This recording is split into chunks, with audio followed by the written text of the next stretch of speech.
third set. And it's still Loren Lantin serving for UST at 8-0. They've got 2-0 against UP. Poor reception, make that 9-0. Set number 3. If you're UP, I mean, what is wrong right now? Well, it looks like UST is in full control. They clearly cannot get a good reception. Well, UST seems to be doing everything right. Let's check in with Tina Marasigan. During that huddle, Coach Ogie just checked the rotation of the girls and told them na magagamit sila lahat sa round na ito, and they all applauded. Coach also reminded the senior Tigresses to help the younger ones in delivering for their advantage. Napaka-relax ng Tigresses today, and they want to produce more successful attacks and break the floor defense of UP. Eric and Ann. Thanks, Tina. Well, you can't get any more relaxed than having a 10-0 lead in set number 3 with 2-0 against your opponent. Very comfortable. Kaya nga sobra. Pwede na humiga si Coach Mamon right now. Wala bang holding bed dyan? And you see also what he told the team na gagamitin niya lahat sila magagamit sa set na to. And it's good to see, to hear rather, na yung the rest of the squad actually applauded because it means that they are excited to, get a chance to play today. It's their last game of 2012, so obviously it's good na you see a little volleyball action, a little TV time as well. And we saw in the earlier set as well, si Coach Ogie already put in that effort of really fielding in sila his second Gutierrez. stringers. Yes. Pumasok. Free ball for UST. 11-1 with that hit by Ortiz as we check in with Bea Fabregas. Eric and Ann, aside from what you heard earlier about Coach Jared being upset with the unforced errors and the simple points loss, conversion of attacks and points still seems to be the problem for the Lady Maroons. Now, coach feels like his spikers are aiming for safe attacks. Wala na daw ibang movement ng UST at hindi na sila gumagalaw dahil wala ng pressure. They need to push and take risks in this last set in order for the game to change. Eric and Ann? Thanks, Bea. Well, indeed, hindi makakuha ng maganda reception ng UP. Hindi sila maka-opensa. Hindi na kailangang umikot ng players ng UST because the ball just keeps on falling in the proper places para sa UST. And just like that, right on cue, Maruba Natikla just read the defense of UP well. Kung titingnan natin yung UST, ang makikita mo sa body language, the movement inside the court, walang hirap eh. They're just, really cruising along this third set. That was mistimed by Bersola. Again, that's a good play.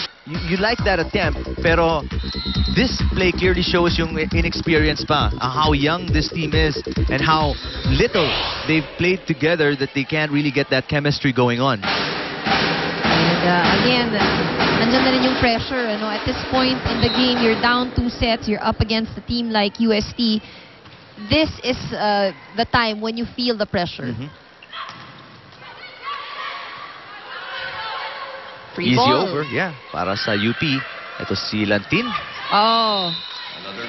Mababa daw, sabi ni De Leon. Telling Lantin that wasn't her kind of set. Take a look at that again. Set was actually on its way down already. So was the set low or medyo mali yung talon ni De Leon? Pwede yun eh. Pwede pa siyang habulin kung if you will try to hit the ball at its peak. But in that case, mababa na yung set. Late pa yung pasok niya. Pababa na yung bola. Dun pa lang siya papalo. Oh, solid block against Banatikla. Rarely do you see that happen, especially at the start of the set.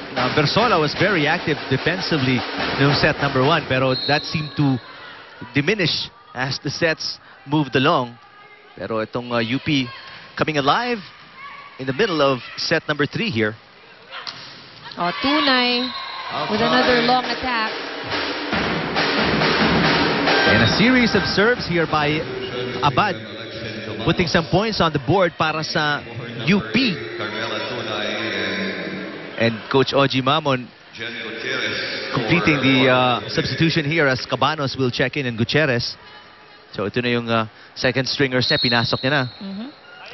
Of course, what these young players need, it's also experience, diba? That's exactly what Coach Ogie Mamon is giving them in today's game. And who would have expected, Ann? What was that, 11-1? na Wow. magiging 5 na lang ang hahabulin nitong UP. 8 serving 13. Good serving by Abad. Pero a quick end to that by De Leon.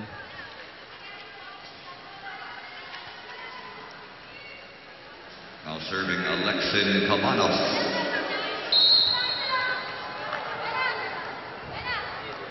Substitute setter, Alexin Cabanos for UST. Not a good reception again. Abad, that's an easy over. Oh, Banatikla blocked. Good coverage behind the hitter. Oh, that didn't even cross the net from Gutierrez. Point para sa UP.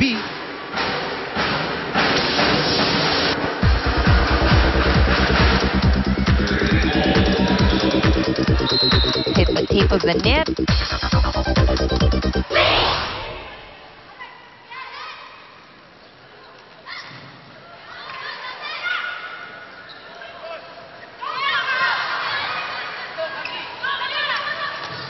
Ong through the block. Nice play by Ong. She was actually underneath the ball already, pero nagawa niya ng paraan, ano? What she did was just to make sure na pumasok lang yung bola. Tinapik lang actually eh. Hit the hands of the blocker slightly. She almost bent backwards na, no? Just to get the ball. Cabanos sets it up.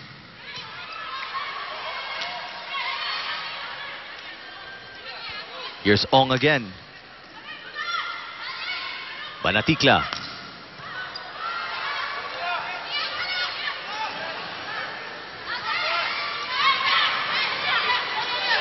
Ong once again. Over reception from Cabanos. They go to Bersola, the tip. Banatikla kept alive by Dusaran. Banatikla again. Underhand set for Ong. Ong too strong. It's outside. Ito rin yung sayang, ano? If you're UP, ang haba ng hinabol nyo, but you end it with an error. Pero again, the effort is greatly appreciated. They were down 11-1 in set number 3, pero now they're just down by 5, and with plenty of time to go, they can really still mount a rally here and turn things around, pero not if you receive a serve like that. Second technical timeout. So it's 16-10. Kit Kat break. Get ready for what's next. Have a break. Have a Kit Kat.